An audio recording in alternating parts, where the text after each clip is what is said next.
नदिया जिले में सनातनी धर्म संगठन की महिलाओं ने बांग्लादेश में हिंदुओं के ऊपर माओवादियों द्वारा निर्मम अत्याचार, उनके घरों में तोड़फोड़, इस्कॉन के चिन्मय कृष्णदास प्रभु की साजिश के तहत गिरफ्तारी के विरोध में जमकर प्रदर्शन किया। नदिया के शांतिपुर में सनातनी धर्म सिंहवाहिनी महिला सदस्यों ने सड़क पर उतरकर विरोध रैली के माध्यम से प्रदर्शन किया। उनकी तरफ से आरोप लगाया गया कि बांग्लादेश में अल्पसंख्यकों के मौलिक अधिकारों का हनन किया जा रहा है, मंदिर और मठों में तोड़फोड़ की जा रही है, महिलाओं के इज्जतों को लूटा जा रहा है। और जब इसका प्रतिवाद इस्कॉन के चिन्मय कृष्णदास ने प्रतिवाद किया तो उन्हें साजिश के तहत फंसाकर जेल भेज दिया गया।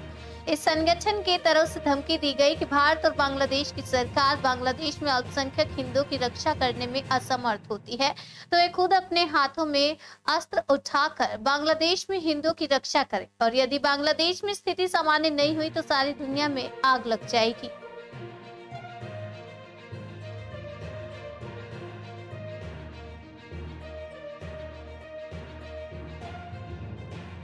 আজকে আপনারা রাস্তায় কেন নেমেছেন?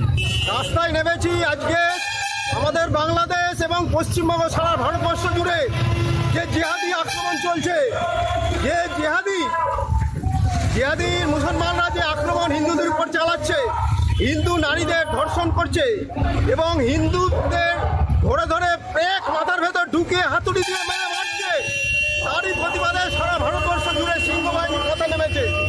আজকে আমরা পথে নেমেছি, আগামী দিনে আমরা হস্তে অস্ত্র তুলে নেব, দরকার হলে পাল্টায় জিহাদিদের খতম আমরা করব। হিন্দুর রক্তের প্রতিশোধ আমরা নেব, প্রত্যেকটা বিন্দুর প্রতিশোধ আমরা নেব, হিন্দুর রক্তের প্রতিশোধ আমরা নেবই নেব।